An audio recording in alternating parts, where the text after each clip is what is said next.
자, 오늘은 아모스 1장 1절로 2장 3절까지 말씀입니다. 함께 읽습니다.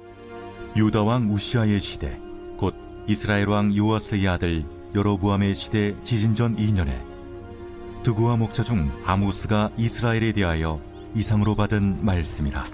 그가 이르되, 여호와께서 시온에서부터 부르짖으시며 예루살렘에서부터 소리를 내시리니 목자의 초장이 마르고 갈멜산 꼭대기가 마르리로다.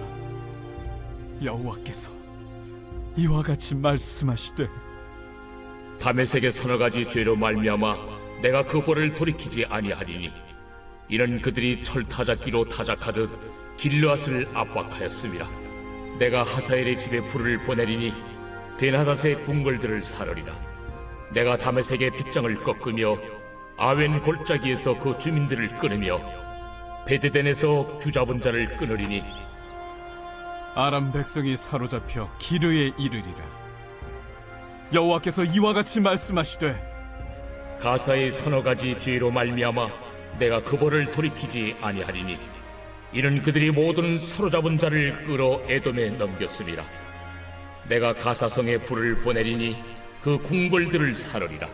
내가 또 아스돗에서 그 주민들과 아스글론에서 귀를 잡은 자를 끌고 또 손을 돌이켜 에그론을 치리니 블레셋에 남아있는 자가 멸망하리라. 주 여호와께서 말씀하셨느니라. 여호와께서 이와 같이 말씀하시되, 두로의 서너 가지 죄로 말미암아 내가 그 벌을 돌이키지 아니하리니 이는 그들이 그 형제의 계약을 기억하지 아니하고 모든 사로잡은 자를 에돔에 넘겼습니다. 내가 두로 성에 불을 보내리니 그 궁궐들을 사르리라. 여호와께서 이와 같이 말씀하시되, 에돔의 서너 가지 죄로 말미암아 내가 그 벌을 돌이키지 아니하리니 이는 그가 칼로 그의 형제를 쫓아가며 궁유를 버리며 항상 맹렬히 화를 내며 분을 끝없이 품었음이라. 내가 대만에 불을 보내리니 보스라의 궁궐들을 사르리라. 여호와께서 이와 같이 말씀하시되, 암몬 자손의 서너 가지 죄로 말미암아 내가 그 벌을 돌이키지 아니하리니 이는 그들이 자기 지경을 넓히고자 하여 빌랏의 아이벤 여인의 배를 갈랐음이니라. 내가 라빠성의 불을 놓아 그 궁궐들을 사르되 전쟁의 날의 외침과 효리바람의 날의 폭풍으로 할 것이며 그들의 왕은 그 지도자들과 함께 사로잡혀 가리라. 여호와께서 말씀하셨느니라. 여호와께서 이와 같이 말씀하시되, 모압의 서너 가지 죄로 말미암아 내가 그 벌을 돌이키지 아니하리니 이는 그가 에돔 왕의 뼈를 불살라 채를 만들었음이라. 내가 모압의 불을 보내리니 그리옷 궁궐들을 사르리라. 모압이 요란함과 외침과 나팔 소리 중에서 죽을 것이라. 내가 그 중에서 재판장을 멸하며 지도자들을 그와 함께 죽이리라. 여호와께서 말씀하시니라. 말씀에 짐을 진 사람이란 제목으로 말씀 증거합니다. 성경에서 말씀하는 선지자란 하나님께 부름을 받아서 사람들에게 하나님 말씀을 선포하는 사람입니다. 그들은 하나님의 뜻을 선포하면서 그 시대의 사람들에게 어떻게 살아야 하는지, 말씀을 어떻게 적용해야 하는지 가르치는 역할을 감당했어요. 오늘 아모스가 그랬습니다. 아모스라는 이름의 뜻은 짐을 지는 사람, 이런 뜻이에요. 곧 아모스 선지자는 그 이름처럼 끊임없이 죄를 짓는 이스라엘을 향해서 하나님의 뜻과 경고를 선포하는 말씀에 짐을 진 사람이었습니다. 이때 그의 주요 활동 무대는 북왕국 이스라엘이었죠. 당시 남유다에서는 이사야가 말씀을 전했고 북쪽에는 호세아와 아모스가 활동했어요. 특히 아모스는 남유다 출신으로서 북이스라엘에 파견된 선지자예요. 그래서 1절을 보니까 그는 자신을 드고와 목자라고 소개합니다. 즉 그는 본래 선지학교를 다니고 선지자를 꿈꾼 그런 사람은 아니었다는 거예요. 한마디로 그는 평신도 출신의 선지자였습니다. 그러면 하나님께서 이처럼 남쪽 출신, 그것도 다른 일을 했던 사람을 북쪽 이스라엘의 선지자로 삼으신 이유가 무엇일까요? 그것은 그곳에 마땅한 선지자가 없었기 때문이에요. 물론 북쪽 이스라엘에도 자칭 선지자들이 있었습니다. 다만 그들은 타락해 있었죠. 질적인 저하가 심각했습니다. 그래서 야성의 복음과는 거리가 멀었어요. 늘 권력과 결탁해 있었습니다. 그래서 하나님께서는 정상적인 복음의 통로가 막히자 이런 비정상적인 방법을 쓰셔서 그 음성을 백성들에게 들려주실 작정을 하신 것입니다. 이 아모스는 순종하고 충성하죠. 2절 보세요. 그가 이르되 여호와께서 시온에서부터 부르짖으시며 예루살렘에서부터 소리를 내시리니 목자의 초장이 마르고 갈멜산 꼭대기가 마르리로다. 아멘.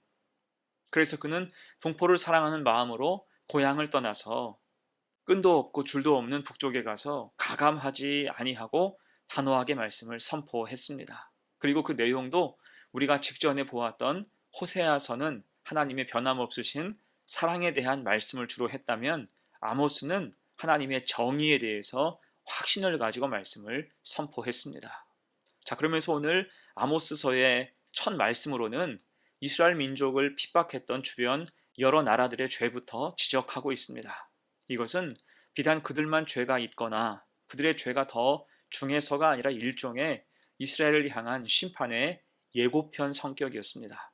이스라엘 민족에게 여러 악한 영향을 준 주변 나라를 먼저 치신 후에 본편으로 이스라엘에 대한 선명한 심판의 뜻을 전하기 원하신 것입니다. 자, 먼저 3절로 5절은 다메섹에 대한 심판의 예언이죠. 여기에서 다메섹을 수도로 하는 아람은 하사엘과 그의 아들 베나닷 때에 심각하게 이스라엘을 압제했죠. 그것도 매우 악랄한 방법을 동원했습니다. 곧 철 타작기로 타작하듯 이스라엘의 씨를 말리고자 했어요. 그래서 하나님은 그들의 잔인함과 교만함에 대해서 죄를 물으실 것이다 말씀하고 있는 거예요. 자, 이어서 6절로 8절은 블레셋에 대한 심판이죠. 블레셋은 가사와 아스돗, 아스글론, 에글론과 가드 등 5개 도시로 구성된 도시국가입니다. 한때 이들은 이스라엘의 숙적이었죠. 또 이들은 해안가에서 주로 상업을 하면서 간혹 이스라엘을 침공할 때 많은 사람을 포로로 잡아서 인신매매했어요. 사람을 팔아서 돈벌이를 한 것이고 그것도 이스라엘과 적대적인 관계에 있던 나라들에게 포로를 주로 팔았습니다. 피도 눈물도 없었어요. 이런 죄에 대해서 하나님은 묵과하지 않으실 것을 말씀하신 것입니다. 그리고 9절로 10절은 두로에 대한 심판이죠. 사실 두로는 본래 이스라엘의 친구였습니다. 두로 왕 히람은 다윗과 형제의 언약을 맺었었죠. 하지만 이스라엘 국력이 약해지자 이런 약속을 일방적으로 파기하게 됩니다. 이익과 안위에 눈이 멀어서 신의를 상실한 거예요. 이 하나님은 그들을 심판하신다 말씀하시죠. 곧 하나님은 하나님과의 언약뿐 아니라 사람과 국가 사이의 약속도 엄히 보시는 거예요. 그것이 국제 정세와 사회 정의의 기본이기 때문이죠. 자, 또한 11절로 12절은 에돔에 대한 심판을 말씀하십니다. 에돔은 야곱의 쌍둥이 형 에서의 후손이 만든 나라죠. 하나님이 긍휼하심으로 그 나라도 보살펴 주실 때가 많았어요. 하지만 그들은 기회를 노려서 늘 유다의 뒤를 치려고 했습니다. 특히 나중에 유다가 바벨론에 의해서 큰 어려움에 빠졌을 때 그들은 오히려 앞잡이가 되어서 백성을 약탈하고 온갖 만행을 저질렀죠. 이웃과 형제의 아픔에 소금을 뿌리고 이익을 편취하고자 한 거예요. 이런 악한 행실의 반복을 하나님은 심판으로 경고하신 것입니다. 그리고 이어서 13절로 15절은 암몬에 대한 심판 선언이에요. 암몬은 본래 아브라함의 조카인 롯의 후손으로 늘 이스라엘에게 적대적이었어요. 탐욕이 가득해서 아람과 동맹을 맺고 이스라엘을 여러 번 침공하고 어려움을 주었죠. 그 심사가 늘 꼬여 있었다는 거예요. 이렇게 하나님은 고의적으로 범하는 죄와 악을 싫어하시죠. 그런 그릇된 행동에 대해서 반드시 책임을 물으신다 차원에서 심판을 선언하신 것입니다. 자, 마지막으로 2장 1절로 3절은 모압에 대한 심판이에요. 모압은 주술과 사술이 가득했지요. 그래서 2장 1절을 보면 에돔 왕의 뼈를 불살라 재를 만들었다라는 표현이 있어요. 이것은 파묘해서 유골을 꺼내고 그것을 태워서 만든 재로 석회를 만들었다라는 뜻입니다. 곧 저주의 성격으로 그 일을 했다는 거예요. 그 자체로 매우 잔인하고 못된 짓을 사람도 아닌 국가가 주도해서 할 만큼 그 나라는 주술과 사술이 가득했습니다. 그 악한 영향이 작지 않으므로 하나님이 그들에게 심판을 선언하시는 거예요. 자, 이렇게 아모스가 심판을 선포한 담메색과 블레셋, 두로와 에돔, 암몬과 모압은 모두 이스라엘과 인접해 있었습니다. 이들은 모두 이스라엘과 인접해 있는 이웃 나라였다는 거예요. 또한 때로는 하나님이 그들을 이스라엘의 불순종에 대한 징벌의 도구로 사용하시기도 했습니다. 자, 그럼에도 오늘 이 나라들에 대해서 먼저 심판을 선포하신 이유가 무엇일까요? 그것은 아까도 이야기했듯이 그들의 심판은 이제 이스라엘이 받을 심판에 앞선 예고편의 성격이었으며 그들 자체로는 하나님이 주신 기회를 잃었기 때문이에요. 하나님은 그들을 사용하시면서 그들도 죄악에서 돌이키기를 원하셨습니다. 하나님이 택하신 나라조차도 이렇게 심판을 받게 되는데 너희도 돌이키라는 거예요. 그러나 그들은 여전히 죄와 악이 가득했죠. 우상이 즐비했습니다. 오히려 이스라엘을 침략해서 약탈하면서 이익을 추구할 뿐 아니라 그들이 가진 우상을 전파하기에 혈안이 되어 있었어요. 심지어 하나님을 자기 신들이 이겼다라고 착각하기도 했죠. 곧 하나님의 도구가 된 참뜻을 헤아리지 못했고 오직 탐욕만이 앞설 때 하나님 주신 기회를 모두 날리게 된 것입니다. 자, 이제 오늘 말씀을 마무리하면서 우리는 오늘 아모스의 선포 앞에서 겸허히 신앙을 돌아봐야 할 거예요. 물론 아직 본편 이스라엘에 대한 심판의 본론은 시작하지도 않았어요. 다만 하나님은 그 도구로 쓰임 받을 때조차 겸손하지 못한 악한 나라들을 엄히 경고하시면서 이스라엘 민족 그들로 하여금 돌이키고 회개할 기회를 주고자 하신 거죠. 이 일을 위해서 저 유다에서 끈도 없고 줄도 없고 백도 없는 아모스를 끌어오셔서 말씀의 짐을 지우신 것입니다. 이 아모스는 순종하며 그 길을 갔어요. 그래서 우리도 오늘 말씀을 가슴에 새기며 순종으로 그 길을 간 아모스를 기억하여서 말씀 앞에 늘 순종하고 돌이키며 겸손함으로 주어진 사명을 잘 감당하여 살아가는 복된 성도가 되시기를 간절히 축원합니다. 아멘. 함께 기도합니다. 은혜로우신 하나님, 말씀에 짐을 진 아모스가 순종하며 말씀을 선포함은 하나님의 사랑이었습니다.